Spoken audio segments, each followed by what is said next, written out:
No se juega con la soberanía del 28 de julio. María Corina estalla contra Lula.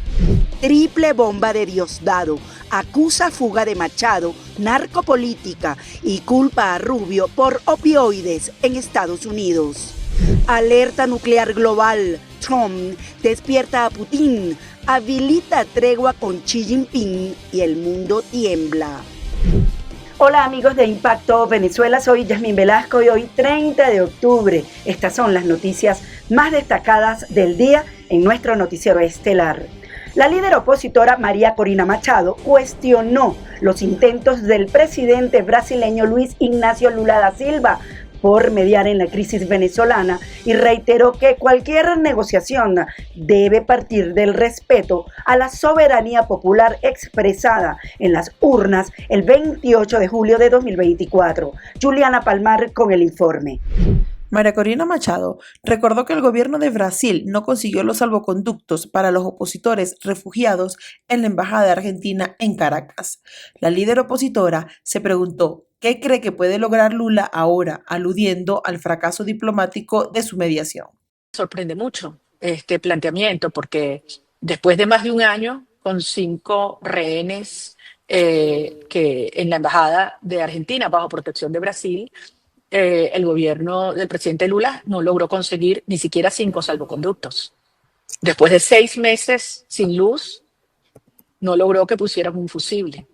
Y después de más de 15 meses pidiendo las actas originales, no logró que le entregara Maduro las actas. Entonces, no sé qué es lo que cree que puede lograr el presidente Lula en este momento. Machado insistió en que su movimiento está dispuesto a dialogar hasta el día D, pero dejó claro que cualquier transición política en Venezuela debe reconocer el mandato del pueblo expresado el 28 de julio. Hasta en las guerras que han sido cruentas, terminan en algún tipo de acuerdo. Y hasta el día T-1, obviamente nosotros seguimos privilegiando un esquema de una transición negociada, partiendo del respeto estricto a la soberanía popular, emitida a través de los votos del 28 de julio. A partir de ese elemento. En la entrevista, tras recibir el Premio Nobel de la Paz, María Corina Machado restó importancia a si el presidente de Estados Unidos la conoce o no. Lo importante es que Donald Trump ya sabe quién es Nicolás Maduro, dijo. Para Impacto Venezuela, Juliana Palmar. El ministro de Interior y Justicia, Diosdado Cabello, encendió la mecha política nuevamente con una triple denuncia explosiva. María Corina Machado estaría preparando su fuga a Noruega, con respaldo paramilitar colombiano, mientras orquesta ataques internos para culpar al gobierno y en paralelo acusó al secretario de Estado de Estados Unidos, Marco Rubio, de haber favorecido legislativamente a las farmacéuticas que alimentaron la epidemia de opioides. 3 frentes, una narrativa. La oposición, según el oficialismo, opera entre sabotaje y corrupción transnacional. Catherine García nos cuenta. El secretario general del Partido Socialista Unido de Venezuela, Diosdado Cabello, arremetió con fuerza contra el actual secretario de Estado de Estados Unidos, Marco Rubio, acusándolo de ser cómplice legislativo de la devastación de la crisis de opioides que ha cobrado millones de vidas en su país. Marco Rubio, actual secretario de Estado y uno de los rostros más agresivos del intervencionismo estadounidense en América Latina, ha vuelto a justificar operaciones militares contra Venezuela bajo el argumento de tener el fentanilo que envenena a nuestro pueblo. Fue copatrocinador de la ley que debilitó el poder de la DEA en plena expansión de la crisis de opioides, favoreciendo a las mismas corporaciones farmacéuticas que hoy se lucran del dolor ajeno. Cabello fue más allá al señalar a Rubio de recibir cerca de $400,000 en donaciones de la industria farmacéutica durante el ciclo electoral de 2016. También denunció otro supuesto plan de la líder opositora y Nobel de la Paz, María Corina Machado, quien estaría preparando su fuga a Noruega antes del 10 de diciembre, con respaldo del expresidente colombiano Álvaro Uribe y grupos paramilitares. Cori está pidiendo ayuda urgente para tumbar al Nico Maduro antes del 30 de noviembre. Quiere llegar el 10 de diciembre a Noruega para recibir su premio Nobel. Bueno, si es que no se lo quitan de aquí a allá. Bebito, o sea, si yo fuese Cory, solo por vergüenza me olvidaría de ese premio. Primero, porque nadie cree que ella lo ganó y todos saben que lo compraron. Y segundo, porque, o sea, bebé, el rechazo de las mismas organizaciones de paz de Noruega y las principales ONG serias que defienden la paz del mundo se niegan a acompañar este show. Estas declaraciones se insertan en la narrativa oficialista que busca exponer lo que el chavismo considera doble moral por parte de Washington y la oposición democrática venezolana.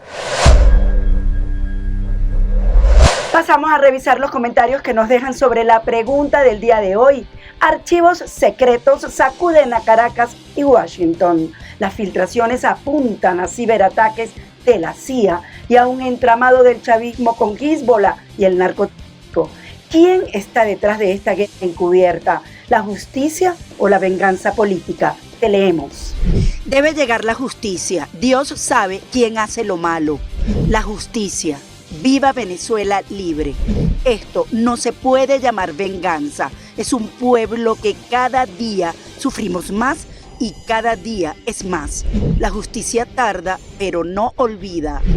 Se profundiza la brecha entre antiguos aliados. Leopoldo López empuja desde el exterior el camino de la presión internacional contra el chavismo totalitario, mientras que Enrique Capriles reafirma que la salida tiene que seguir siendo política y un acuerdo nacional. En paralelo, Diosdado Cabello acusa a López de planear falsos positivos y amenaza con quitarle la nacionalidad venezolana, elevando el costo de la confrontación. El reporte con Quique Frías.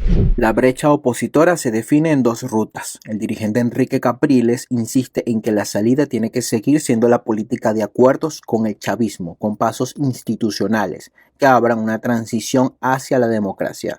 Del otro lado, su antiguo aliado Leopoldo López, perseguido y en el exilio, empuja por la presión externa contra Nicolás Maduro y sus colaboradores, porque a su juicio, sin fuerza real, el chavismo no va a ceder.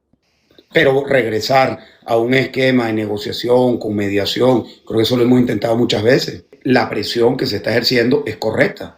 Y es correcta porque la estructura de Nicolás Maduro no es una estructura política, no es una estructura de Estado, no es una estructura de un partido, es una estructura criminal. Y eso lo sabemos todos los venezolanos.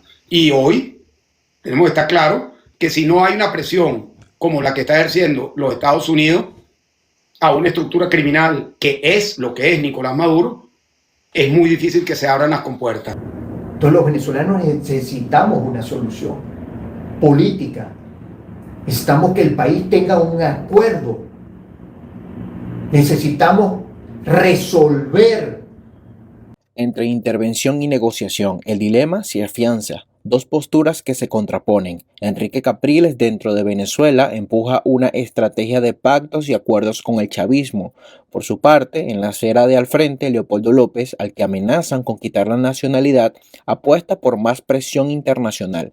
La pregunta es cuál de las dos rutas suma resultados medibles sin poner en riesgo a una población que sufre por la crisis. Reportó para ustedes Quique Frías, Impacto Venezuela.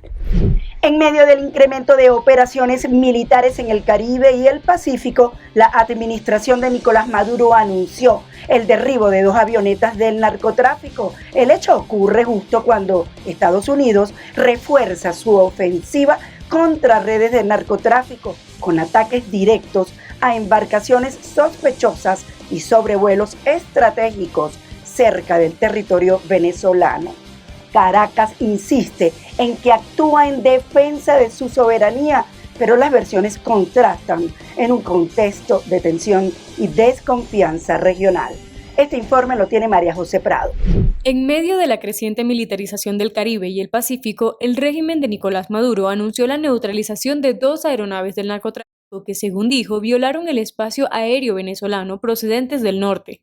Durante un acto transmitido desde Petare, el mandatario aseguró que la aviación militar bolivariana actuó conforme a los protocolos y al derecho internacional y felicitó a las Fuerzas Armadas por el operativo. Hoy entraron 2 naves del narcotráfico que venían del norte y en el uso de nuestra ley, nosotros tenemos una ley de intercepción, cumpliendo todos los protocolos y el respeto al derecho internacional, la aviación militar bolivariana, ping, pong, pa, 2 aviones del narcotráfico para que respeten a Venezuela. El anuncio llega en un contexto donde Caracas asegura haber derribado más de 415 aviones en los últimos años y donde, según cifras oficiales, se han incautado más de 63.000 kilos de droga solo en este 2025, una cantidad que el propio Diosdado Cabello presentó como récord histórico. Sin embargo, estas operaciones también coinciden con una escalada militar de Estados Unidos en el hemisferio. El día de ayer, en horas de la tarde, el Departamento de Guerra de los Estados Unidos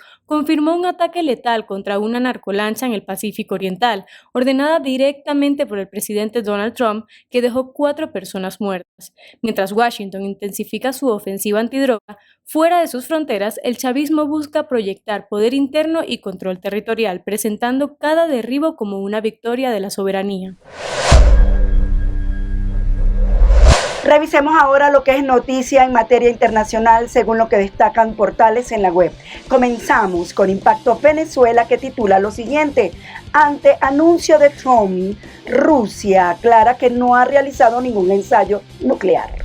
Rusia negó haber hecho ensayos nucleares tras el anuncio de Donald Trump y aclaró que solo probó 2 armas con propulsión atómica, el misil Burisdienik y el dron submarino Poseidón. El Kremlin afirmó que la moratoria nuclear sigue vigente y lamentó la falta de avances con Estados Unidos en el tratado START 3. El anuncio de Trump de reanudar pruebas nucleares ocurre tras maniobras rusas y su reunión con Xi Jinping, donde acordó reducir aranceles y bajar tensiones comerciales con China. Sudán al borde del colapso. Un baño de sangre visible desde el espacio. Sudán vive una de sus peores tragedias tras la caída del Fajr en Darfur del Norte, bajo control de las fuerzas de apoyo rápido. Imágenes satelitales revelan aldeas arrasadas y cadáveres visibles desde el espacio, mientras la ONU denuncia más de 2.000 civiles ejecutados. La Unión Europea condena la brutalidad de la RSF y urge un alto al fuego, pero las negociaciones en Washington siguen estancadas, mientras crece el temor a una posible partición del país.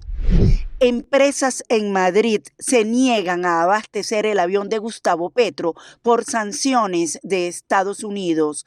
En Madrid, varias empresas del aeropuerto de Barajas se negaron a abastecer de combustible el avión presidencial de Gustavo Petro rumbo a Arabia Saudita, alegando temor a violar las sanciones de la Oficina de Control de Activos Extranjeros de Estados Unidos, OFAC, luego de que el mandatario colombiano fuera incluido en la llamada lista Clinton. Según El Tiempo, las compañías, algunas con capital estadounidense, desistieron del servicio por miedo a sanciones. Finalmente, el avión fue trasladado a una base militar para reabastecerse y continuar su vuelo, mientras la Casa de Nariño confirmó el incidente sin ofrecer más detalles.